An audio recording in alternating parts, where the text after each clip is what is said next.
quando vem esse diagnóstico de dupla excepcionalidade, por exemplo, quando eu vou dar esse diagnóstico na avaliação, eu tenho que delimitar tudo. Olha só, olha qual é o diagnóstico de base. Aqui tem um TDAH? Tem. É exatamente o que do TDAH que impacta essa superdotação. Se não impacta, vamos cuidar da superdotação? Não é ignorar o TDAH, não é isso. Mas é que dependendo do nível do prejuízo, às vezes você não precisa se preocupar em fazer. A escola, inclusive, não precisa, porque quem cuida de disfunções, quando é o caso de um prejuízo de TDAH e de TEA, não é a escola. A educação não tem esse preparo. Então, a escola ela segue o que, por exemplo, o psicopedagogo orienta. Exato. Ela tem que seguir o que a superdotação propõe e ela tem que seguir a parte pedagógica. Qual é o apoio de suporte que ela vai dar para o lado do TDAH? Porque existem duas forças no mesmo cérebro atuando, vamos dizer assim. Só que uma está bem maior. Eu tenho que saber qual é a maior, qual é a menor e se elas estão mais ou menos emparelhadas. Isso faz muita diferença. Dizer qual é a distância de um de outro. Então, quando você chega com isso, lá você tem que dizer o seguinte: o prejuízo do TDAH nesse superdotado é este, e esse prejuízo não cabe à escola. Porque tem escola que coloca no PEI, vou trabalhar inteligência emocional. A escola não tem preparo para trabalhar inteligência emocional, porque nem nós. Eu acho que eu nunca ouvi falar disso como algo que a escola pudesse atuar. Né? Atuar, não pode. Então, onde existe prejuízo, quem trabalha é o especialista, aquele profissional que estudou para trabalhar aquele prejuízo. Perfeito. Aí é com a família. A rede de apoio é a família, mas a escola, a primeira coisa que ela quer ver longe é a família. Então, tem situações do TDAH e do TEA na dupla excepcionalidade que não cabe à escola. Então, a gente fala para a escola, sossega, deixa esse menino em paz, porque esse lado aqui, quem cuida é a família vai trazer notícias disso, e você vai ver o impacto de terapias ou de alguma abordagem importante a partir disso. Cuida do lado acadêmico, você é pedagógico, cuida do pedagógico. E o que é que entra como pedagógico ali na escola? É a superdotação. Que não é a doença, não é disfunção, não tem prejuízos. Os prejuízos que o superdotado tem, eles são imputados pelo ambiente. Então a escola, como ela poderia ter preparado para lidar com a questão da superdotação? Este quesito. Por exemplo, oferecer uma aula que possa, não sei, tá? Uma aula que possa despertar quais são as habilidades consideradas naturais desse aluno, uma aula de robótica no contraturno, ou de música. Qual é que é o negócio, onde a escola entra para ajudar a superdotação?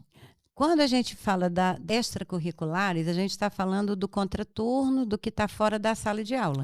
A superdotação é uma condição que ela precisa ser adequada dentro da sala de aula, porque é ali que tem o problema. Ele não vai ter o problema na robótica, ele não vai ter o problema na aula de música, na aula de artes, ele vai ter o problema ali. É o problema atencional? Atencional, desrespeito da educação, de não escutar esse menino, de não ver esses sinais de que ele está em tédio. Por exemplo, uma das coisas, existe um rol de adequações que é do que a escola não precisa fazer. Não faça isso. Isso tira um peso do ombro da escola. Ajuda muito, mas a escola nem isso não quer, porque a escola tem que mandar, Quer se meter. Tem que se meter e tem que determinar e tem que dizer que quem manda aqui sou eu. Então, tem um rol de adequações que é só a escola não fazer. Esquece isso. E dentro dessas adequações tem, por exemplo, tirar dever de casa, não ser obrigado a copiar. Nossa. Por exemplo, quando o professor, você falou... A escola não vai seguir isso, pelo amor de Deus. Não vai. É uma das coisas que desarranja. E aí eu digo desarranja porque, Yuri, eu já escutei um vídeo que uma mãe mandou para mim para dizer assim, doutora Elzeni, pelo amor de Deus, esse menino, quem escutava o vídeo falava assim, isso aí é exorcismo. O grito do menino parecia exorcismo. Era um grito rouco, porque ele já estava chorando há 3 horas, dizendo que ele não ia fazer o dever de casa para a mãe. Eu sei como é. Aí ele dizia assim, vou quebrar seu computador, eu vou dar um murro em você, eu vou quebrar a escola. E tudo que é raiva que vinha dentro, o bichinho ia colocando. Mas e com o suporte da mãe ali? Ela estava dando aquele suporte...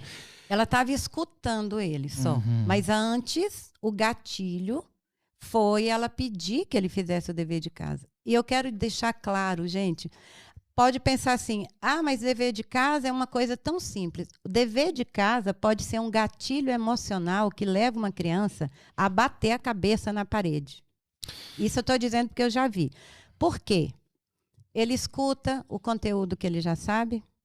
Quando o professor está explicando um conteúdo novo que ele nunca viu, quando ele chega ali pela terceira, quarta parte, ele já deduziu o resto, aí ele não escuta mais, aí é a hora que ele vai embora, dispersa, acabou. Dali você perdeu aquele aluno dentro do processo atencional. Então, ele escuta esse conteúdo. Aí ele faz exercício durante uma semana ou 15 dias de fixação. Porque é assim que os outros aprendem. Não é que isso está errado, não é que o professor está errando. É um método que está inadequado para ele. Uhum. E aí, depois, o que acontece? Todos os dias ele leva um dever de casa para fixar aquele conteúdo. Porque o único objetivo do dever de casa é ver se a criança aprendeu a fazer sozinha. Na verdade, não faz sozinha. Uhum. Aí, quando ele chega em casa, ele leva o pior pedaço da escola para dentro de casa, que é o quê? A repetição. Aí vem a pobre da mãe, querendo proteger o filho de uma bronca no outro dia, de uma estrelinha que ele vai deixar de receber, e fala, meu filho, por favor, faz o dever de casa. E aí o menino já não aguenta mais e ele explode. É terrível. Quando ela pede, faz o dever de casa, ela está dizendo assim, meu filho, se encaixa. Não adianta. Se entrega, joga a toalha, faz, copia, faz igual. Aí o que ele pensa da mãe? Ela não acredita em mim, nem ela acredita em mim.